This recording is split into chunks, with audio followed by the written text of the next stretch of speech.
Oke ya, assalamualaikum warahmatullahi wabarakatuh. Hari ini saya akan menyampaikan ya mengenai model-model pembelajaran karena beberapa hal mungkin sama-sama kita pelajari ya mengenai kenapa sih kita harus memilih model-model pembelajaran tertentu. Jadi pada prinsipnya pemilihan metode pembelajaran ini banyak pertimbangannya ya, karakteristik materi, kemudian karakteristik siswa, kemudian sarana prasarana, dan hal-hal yang menjadi pertimbangan sebelum kita menentukan model pembelajaran yang mana. Jadi, kita seringkali berdebat gitu ya, tapi kalau misalnya kalian baca jurnal dan sebagainya sebenarnya, seringkali membingungkan juga gitu. Misalnya berdebat masalah pendekatan itu apa sih, strategi itu apa, metode itu apa. Ketika kita baca jurnal bahkan seringkali jigsaw approach, kok jigsaw pendekatan ya, kok jigsaw strategi ya, kok jigsaw metode ya. Karena memang sebenarnya kalau di buku-buku teaching methods mereka tidak memisahkan seperti itu secara khusus, jadi beda-beda gitu ya. Jadi itu yang pertama harus kita pahami. Kemudian ada lagi pembagian yang lebih sederhana, kita menyampaikannya sebagai pendekatan teacher center dan pendekatan student center gitu. Biarpun apa namanya, kalau dibaginya juga batasnya tidak begitu jelas juga gitu. Jadi tapi paling tidak 2 pendekatan itu kita bisa pahami. Nah, kalau misalnya ditanya ada berapa sih model pembelajaran, tidak ada batasnya. Jadi bahkan kita sendiri pun bisa membuat model pembelajaran ya. Kalau misalnya di Indonesia kita pernah dengar 5M, PAIKEM, dan sebagainya gitu ya. Tapi ketika kita membuat model pembelajaran, maka kita harus memiliki filosofi dasar yang cukup kuat gitu, menjustifikasi model pembelajaran kita seperti apa. Nah, supaya mudah apa yang saya sampaikan saat ini gitu ya. Jadi saya juga sebenarnya tidak ingin membedakan secara spesifik ya.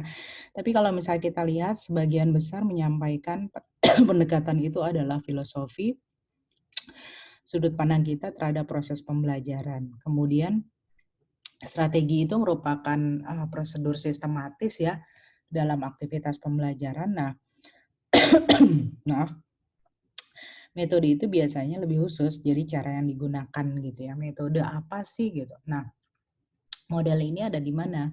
Biasanya setelah pendekatan, kemudian di situ juga ada model ya, di dalamnya ada strategi, kemudian lebih khusus lagi ada metode gitu. Nah, jadi kalau misalnya kita lihat ya, ini ada approach-nya, di dalamnya ada strategi, metode lebih khusus, aktivitas nih ya, bisa dilihat. Maka, kita bisa ngelihat satu bandingan ini kita bilangnya model pembelajaran. Jadi digambarkan dari awal dan akhir sampai seperti apa, maka kita sering bilang model adalah aplikasi suatu metode, pendekatan, dan teknik pembelajaran. Nah, apa sih yang harus kita tentukan ketika kita menentukan model pembelajaran gitu ya? Jadi model pembelajaran itu harus mempertimbangkan kurikulum. Jadi kompetensi dan indikator pembelajarannya apa sih gitu. Jadi kalau misalnya kalian memang di indikator misalnya KD-nya. KD-nya itu jelas tertulis misalnya melakukan percobaan. Berarti kan mau tidak mau misalnya kita indikatornya juga melakukan percobaan, melaporkan dan sebagainya. Modelnya mau tidak mau ya emang dengan metode khusus yang entah bentuknya praktikum gitu ya, metodenya praktikum, praktikum itu merupakan misalnya kita ambil dia saintifik atau apa. Jadi itu tidak bisa langsung kita tentukan sebelum kita tahu kita itu kompetensi dasarnya apa, indikatornya apa. Kemudian kalau kita lihat juga teori pembelajarannya ya. Jadi kalau misalnya memang ini fokus ke kognitivism, maka pendekatannya juga harus punya prinsip kognitivism. Behaviorism kah, konstruktivism kah, atau humanism kah, seperti personal learning ya. Kemudian kita juga harus memikirkan taksonomi pembelajarannya. Ini kognitif, afektif, psikomotor, etik ya. Jadi kalau belum kita tahu 3, ada juga Fink yang menyampaikan tentang ada 5 taksonomi pembelajaran ya, sampai etika, sampai sosial. Nah, ada lagi gaya karakteristik siswa, gaya belajar, gaya berpikir gitu, kemampuan siswa. Kalau memang anaknya memiliki misalnya kita bilang visual gitu, mungkin ternyata dengan media-media itu lebih menarik buat dia. Bukan berarti dia tidak bisa belajar dengan metode yang lain ya, bisa, tapi dia lebih optimal dalam model pembelajaran tersebut. Nah, ini yang penting nih, karakteristik materi yang sering saya bilang. Ini faktual, prosedural, konseptual, atau metakognitif gitu ya. Jadi dimensi pengetahuan ini tidak bisa kita abaikan sebelum kita menentukan model pembelajaran apa yang kita capai. Nah, yang lainnya baru kita pikirkan. Waktu, sarana prasarana sudah tahu misalnya kondisi saat ini ya, terbatas semuanya, waktunya terbatas, sarana prasarananya terbatas. Mungkin project based learning seandainya dilaksanakan pun mungkin sederhana gitu, karena kita memikirkan bagaimana siswa harus melakukan hal tersebut gitu, apalagi secara online. Nah, kemudian ini harus dihafal ya, dihafal dan dipahami maksudnya adalah, oh C1 itu apa sih? Kemudian afektif itu ini taksonomi belum ya, kemudian psikomotor itu apa sih gitu. Jadi kognitif, oh dia mengingat. Makanya saya bilang di karakteristik materi mengingat itu faktual tuh biasanya dimensi pengetahuannya. Nah, memahami itu biasanya dimensi pengetahuannya adalah apa namanya, pemahaman juga. Nah, menerapkan itu biasanya prosedural. Nah, yang sudah ke sini C4, C5, C6 ini bisa nih memahami, bisa juga dia masuk metakognitif, tapi jarang sekali kecuali memang kita melaksanakan, pembelajaran yang sangat apa namanya, mendalam ya, mengkaji, menganalisis, mengkonflikkan dan sebagainya. Nah, ketika kalian ingin membentuk apa namanya, karakter, makanya harus pikirkan anak itu harus menerima dulu. Jadi ketika kita mengajarkan sebuah nilai, dia nggak nerima nilai itu, dia nggak akan mau melaksanakan itu. Makanya pembentukan karakter itu sampai A5 itu panjang. Karena apa? Sebelum anak merasakan nilai itu merupakan suatu yang benar, yang dapat dilaksanakan, yang logis dan sebagainya, dia tidak bisa melaksanakan itu. Kita bisa membuat sistem, tapi tidak akan berlangsung lama ketika dia tidak merasa ini memang bagian yang harus saya lakukan. Kemudian yang psikomotor ya, nah di sini kita lihat kalau praktikum kan kita ngelihat dulu tuh, oh dia titrasi, dia tiru dulu gitu ya. Kemudian dia coba-coba kita manipulasi sampai ke naturalistik tuh P5 itu cukup lama. Jadi nanti ketika buat karakteristik materi, kalau misalnya masih dimensinya kognitif, kita masih bisa kaitkan dengan dimensi pengetahuan. Tapi kalau misalnya psikomotor, maka kita harus buat tabel baru lagi P1, P2, P3, P4, P5. Ya bisa nggak nyambung sama kognitif? Bisa ya, tapi artinya adalah terus, di KI apa namanya, KI 4 itu kan, KI kemudian turun di KD 4 itu, KI itu ada 2 ada di KI 4 tuh ada keterampilannya ada 2 konkret sama abstrak. Jadi kalau misalnya konkret, ya itu contohnya psikomotor tadi bisa kelihatan behavior. Kalau abstrak apa? Abstrak itu critical thinking, higher order thinking, jadi keterampilan berpikir. Jadi makanya dibilangnya kalau kita baca standar ISI namanya keterampilan yang bersifat abstrak. Hubungannya sama apa? Ya hubungannya sama kognitif juga gitu ya. Jadi di KI 4 itu ada yang hubungannya sama psikomotor di taksonomi belum, ada yang hubungannya sama keterampilan berpikir di kognitif. Nah, kemudian saya mau menyampaikan ya, apa namanya, 8 ya, yang mau saya sampaikan mengenai pendekatan pembelajaran dulu. Yang pertama ini information processing, udah lihat nah namanya gitu ya. Jadi kalau materi-materi yang konseptual, banyak dunia lainnya mikroskopik ya. Dua dua pendekatan ini information processing sama conceptual change biasanya digunakan. Jadi kita fokusnya seperti itu. Nah, setiap materi itu punya bebannya. Bebannya maksud gini, oh ini fokusnya banyak ke konsep nih, banyak ke perubahan konsep nih masalahnya. Berarti pakai itu. Terus misalnya, tapi dia juga ada kok kooperatifnya gitu. Boleh dipakai, tapi tujuan pembelajarannya kan banyakan konsep ya.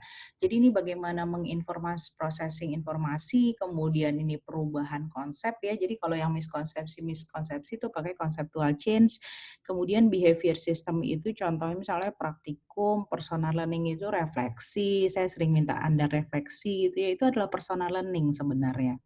Terus social learning yang sering nih kamu tulis semuanya pakai social learning, discovery, cooperative learning, jigsaw, STAT, NHT dan sebagainya. Tapi tidak semua harus pakai social learning. Jadi metode pembelajaran dengan berbagai pendekatan tuh banyak sekali. Nah, kemudian kamu ingin membentuk karakter nilai, nggak bisa kalau misalnya pendekatannya nggak sampai membentuk dia menjadi yang tadi ya, membentuk dia karakter kan susah bener. Nah, biasanya pembelajarannya itu dengan menggunakan social emotional learning. Jadi isu sosial diangkat, anak jadi emosi, makanya biasanya nilai dan karakternya terbentuk. Nah, ini yang sering kita pakai juga scientific ya di kimia. Jadi misalnya kalau misalnya udah scientific, dia pasti harus mengobservasi sesuatu, dia membuat hipotesis dalam konteks berdasarkan teori ataupun pengamatan dia harus menganalisis, melaporkan. Nah, tahapan-tahapan itu harus kita perhatikan. Nah, yang terakhir adalah yang mau saya angkat adalah culturally responsive teaching. Ini apa sih sebenarnya? Jadi bukan cuma culture yang nari, dansa lagi, menari, kemudian makanan dan sebagainya, tapi lebih dari itu. Jadi culture itu adalah misalnya, oh anak pendidikan kimia karakternya seperti ini ya, culture-nya gitu. Jadi culture itu adalah karakteristik siswa, termasuk anak visual tuh ngajarnya kayak apa sih. Jadi pendekatan culturally responsive teaching itu mengakomodasi karakteristik siswa gitu ya, untuk dapat berkembang secara optimal berdasarkan culture-nya dia. Jadi teaching yang responsif terhadap culture tadi. Nah, kemudian yang pertama information processing ya. Jadi biasanya nih prinsipnya ya, pendekatannya information processing approach. Jadi gimana caranya mahasiswa kita bisa memperoleh informasi, mengorganisasi dan mengeksplain, menjelaskan. Jadi kalau misalnya semua filosofi bilang dia gimana caranya supaya kita bisa banyak dapat informasi. Nah, model pembelajarannya biasanya lecturing ya, presentasi, menjelaskan, terus pembelajaran berbasis konsep, namanya konsep teaching. Nah, model pembelajaran di presenting sama explaining ini, tujuan kita adalah mengasimilasi informasi baru. Kita penting juga dia paham konsep. Kita ajarkan dia juga kebiasaan mendengar dan berpikir. Terus teorinya apa aja nih? Ada struktur dan organisasi pengetahuan, pembelajaran juga harus bermakna ya, jadi nggak halus ngomong terus dalam arti nggak ada maknanya, verbal, terus kita harus mempertimbangkan psikologi kognitif. Kognitif teori ini adalah kapan ya optimal untuk dijelaskan kepada siswa. Nah, metodenya itu ada ceramah, resitasi ya, pengulangan induktif, deduktif. Nah, yang harus dipertimbangkan adalah isi materinya sebanyak apa, harus interaktif, harus bermakna, dan jangan lupa persepsi ya, pengetahuan awal siswa itu seperti apa. Kemudian model pembelajaran yang kedua adalah konsep teaching ya. Jadi kalau banyak kan konsep, maka kita pakai konsep teaching model. Karakteristik konsepnya seperti apa? Berpikir logis, hot. Kita harus pikirkan juga komunikasi yang baik gitu ya. Nah, teori-teorinya ini ya, konsep higher order thinking level, the nature of concept. Nanti cari tahu konsep itu sebenarnya apa sih. Dan harus difikirkan human development. Usia SMA abstrak bisa diterima, tapi biar bagaimanapun sulit dia melihat dunia mikroskopik. Jadi penggunaan video bisa digunakan di sini. Nah, biasanya pakai konsep map, metakognitif, attaining konsep gitu ya, metodenya silahkan dicari.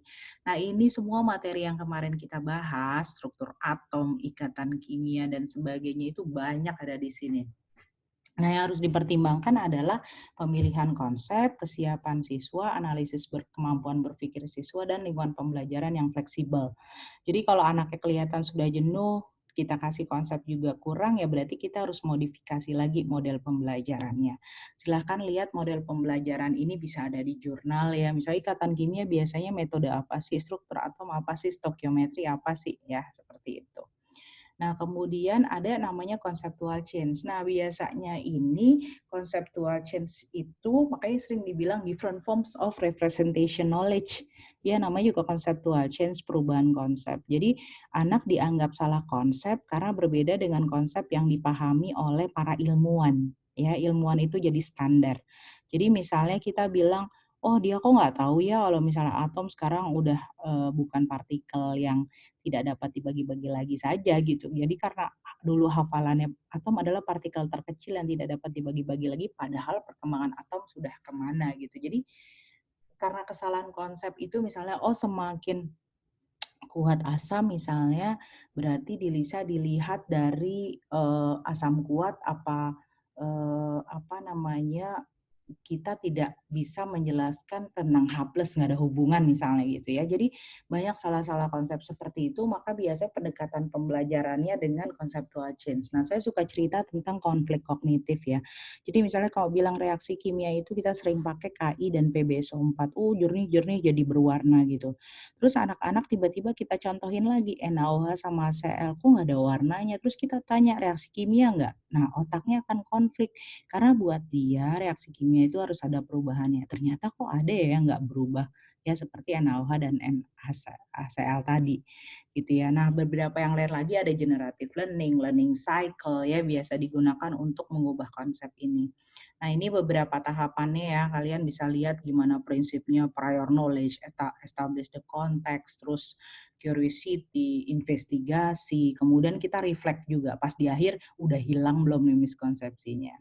Ya ini learning cycle ya ada 3E, 5E, 7E, saya buat juga 8E, kalian bisa lihat gimana caranya supaya konsep itu bisa berubah. Nah, kemudian behavior ya, ini praktikum nih, pendekatan pembelajaran behavior system. Jadi gimana ya supaya kita praktek kemudian jadi lebih produktif. Nah, biasanya nih di modelnya direct instruction sama simulation. Jadi misalnya pokoknya kita mau anak-anak bisa fokus ke keterampilan. Teorinya makanya behavior learning, kemudian social learning teoris iya, karena kalau praktikum kan kita suka bareng-bareng ya, berkelompok. Metodenya demonstrasi, workshop, laboratorium activities sama instruction gitu. Instruksinya harus jelas, pertimbangannya, tujuannya harus jelas. Semakin banyak latihan, semakin efektif. Kita kasih feedback supaya dia tahu salahnya dan di mana dan kita wajib mengobservasi. Nah, ini personal learning ya. Jadi personal learning itu misalnya kita lebih bagaimana ini non directive teaching ya Mas sama self concept. Jadi diri sendiri. Jadi kalau memberi tugas, oke Bu Yuli ngasih tugas ya kalian hari ini merefleksikan pengalaman kalian mengenai misalnya ke kurikulum itu seperti apa. Itu namanya personal learning karena setiap orang pasti pengalamannya berbeda dan tidak ada yang salah atau benar. Kemudian di sini juga kalian bisa lihat ya, self concept itu biasanya mengenai belief. Saya ingin kalian merubah belief kalian tentang menjadi guru misalnya. Nilai kalian apa sih? Tujuan kalian apa sih? Sosial yang ada di lingkaran kalian tuh siapa sih? Terus kalian sadar kalian punya kemampuan apa sih gitu, ya. Nah, kemudian scientific, kalau lihat scientific maka ini di K13 ya, intinya adalah scientific thinking dan mathematical thinking. Semuanya harus pakai reasoning sama active learning ya. Jadi discovery, inquiry, POE, 5M ya dan sebagainya ya. Jadi intinya adalah dia ada tahapan-tahapan yang mendevelop gimana nih caranya scientific thinking seseorang itu bisa terbentuk. Namanya juga scientific thinking, maka biasanya metode ilmiah diaplikasikan di sini ya. Jadi di eksperimen, reflect, observe gitu ya, discovery, guided dan sebagainya gitu. Nah, sekarang social learning nih yang paling banyak kalian pakai ya, yang kemarin dituliskan di PowerPoint. Jadi ini adalah sebenarnya prinsip dasarnya itu adalah kebersamaan, membentuk keterampilan berkolaborasi, berkomunikasi gitu. Makanya seringkali saya bilang, ini konsep gitu. Konsep itu sebenarnya boleh sebenarnya pakai ini, bukannya tidak boleh. Tapi tujuan utamanya bukan social learning gitu ya. Jadi kalau misalnya ini yang lebih materi-materi yang aplikatif, koloid, asam basa gitu ya. Tapi kalau udah ikatan kimia gitu, mungkin bisa, tapi ya tidak akan tercapai secara optimal kalau tidak digabung dengan pendekatan yang bersifat konsep. Ya di sini tadi ada cooperative learning ya, jadi kalian bisa baca nanti ada academic achievement difikirkan juga, social skill gitu ya. Academic achievement ini bukan berarti hanya kognitif ya, yang di sini tuh lebih higher order thinking bisa, kemudian diversity, teorinya itu experiential learning, jadi harus benar-benar berdasarkan pengalaman. Ini metode yang sering kalian lihat ya, structural approach, start jigsaw. Pertimbangannya kontennya gimana nih, kemudian perbedaan siswa, waktu, peran guru, makanya lumayan juga takes time model pembelajaran ini. Nah ini ada think pair share, jigsaw tipe 1, jigsaw tipe 2, STAD, project based learning ya, silahkan dicek. Kemudian di sini think pair share, think talk write, think pair square share ya, jadi macam-macam bentuknya ya. Jadi boleh dipakai, tapi pertimbangkan juga kita fokus kemana. Kemudian ini jigsaw ya, bisa dilihat juga di PowerPoint saya, start, kemudian number head together, kemudian ini ada problem based learning ya, ada problem based learning, ada problem based learning. Ini biasanya pakai studi kasus, problem solving ya. Problem solving beda lagi tuh. Problem solving itu biasanya dari orang matematika yang pasnya itu buat stokiometri. Problem based learning itu aplikatif juga, dikasih studi kasus, dikasih diskusi, karena memang ini social skill ya. Jadi pakai teori Vygotsky yang constructivism, discovery learning, problem oriented classroom. Jadi semuanya harus dijelaskan, jadi anak nggak akan bisa jalan kecuali kita menjelaskan sebenarnya tujuannya apa dan sebagainya, problemnya kayak apa, kemudian ini benar-benar authentic assessment. Nah, kemudian nih contoh-contohnya ya, tahapannya, ada problemnya, beri idea, using knowledge, learning issue gitu, actionnya apa. Ya, jadi dampak-dampaknya kurang lebih juga bisa dilihat di sini. Nah, ini social emotional learning, mirip sama social learning, tapi ini pakai emosi. Jadi biasanya mahasiswanya kompleks, timbul kepedulian sosial. Jadi kalau mau menimbulkan karakter, pakai pendekatan ini.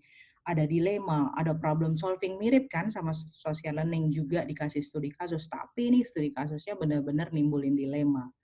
Ya, jadi kita bacain dilema, siswa berdiskusi, kemudian dia kasih solusi, karena sebenarnya dilema itu, kalau misalnya di penelitian saya namanya dilema story. Nah, itu bisa memberikan gambaran kepada siswa di kehidupan nyata itu kita memang banyak memiliki dilema gitu ya.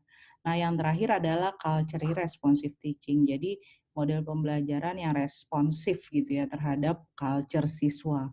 Jadi sebenarnya ini kita mengajak siswa, yang saya buat adalah siswa mengajak siswa untuk dia sadar dia itu siapa.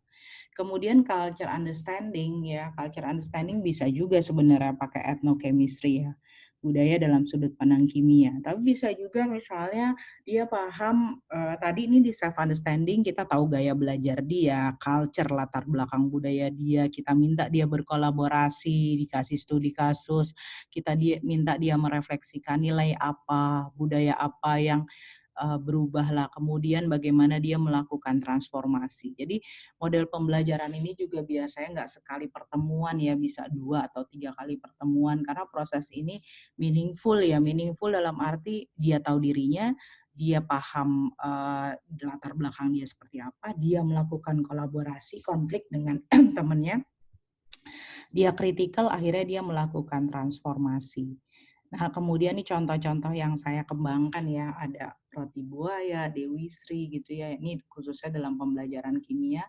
Nah, yang terakhir sebenarnya kita sering bilang ini bukan pendekatan ya, tapi paling tidak kita tahu teknologi integration saat ini ya. Jadi ada e-learning, flip classroom, blended learning model. Nah, kita harus pikirkan mengenai tipe assessment-nya, waktunya, aksesnya buat anak-anak gimana, interaksi kita dengan siswa ataupun siswa dengan siswa, kita buat problem, kita buat collaborative learning ya. Tools-nya banyak ya, ada Blackboard, namanya discussion forum, Moodle, ya kalau misalnya mau pakai uh, Google Classroom bisa, Microsoft bisa, apa aja kita bisa pakai untuk mengintegrasikan dalam pembelajaran. Nah, karena ini 21st century learning gitu ya, sebenarnya saat ini inilah yang mau diberikan gitu, gurunya di mana, siswanya di mana. Membuka satu slide, siswa bisa bekerja sendiri-sendiri gitu ya. Karena sebenarnya ini mengadaptasi gaya belajar yang berbeda-beda dan bisa memotivasi. Biarpun karena kondisi saat ini karena kita jumping ke online learning yang sebenarnya kita belum siap 100%, akhirnya mungkin kita merasa jenuh dan sebagainya karena kita nggak siap sebenarnya untuk itu. Nah, ini kalau blended itu misalnya dosen atau guru terangin dulu atau siswa lihat dulu di mobile-nya, kemudian guru menjelaskan lagi di dalam kelas ya. Kemudian ini blended, ini flip ya. Jadi tolong dicek nih bedanya flip sama blended. Kemudian karena biasanya 2 aktivitas di rumah anak siswa sudah melihat, jadi dia bisa tahu lebih paham lebih cepat. Jadi intinya adalah sebenarnya model pembelajaran abad 21 itu luar biasa ya. Teknologi kita harus pakai, kita juga harus mengakomodasi kompetensi siswa terkait pemahaman kompetensi, nilai juga harus kita perhatikan ya. Terus akhirnya kita juga saat ini kebetulan kurikulumnya 2013. Nah, tidak ada sebenarnya model-model yang terbaik. Tapi kita harus memikirkan tadi beberapa pertimbangan tadi dan setiap guru itu memiliki model-model itu dan variasi model pembelajaran perlu terus dikembangkan ya sesuai dengan karakteristik mata pelajaran, peserta didik, kompetensi pembelajaran dan sumber daya. Nah, kompetensi lulusan kita harus jadi arah pertimbangan kita sebagai agen perubah. Nanti dia kira-kira ke depan mau jadi apa ya, peranannya di masa depan. Makanya studi kasus, dikasih problem sehari-hari itu penting. Karena kalau mau tidak mau dia jadi mikir nih sebenarnya saya belajar kimia untuk apa ya gitu. Oke, itu saja. Terima kasih atas perhatiannya. Wassalamualaikum warahmatullahi wabarakatuh.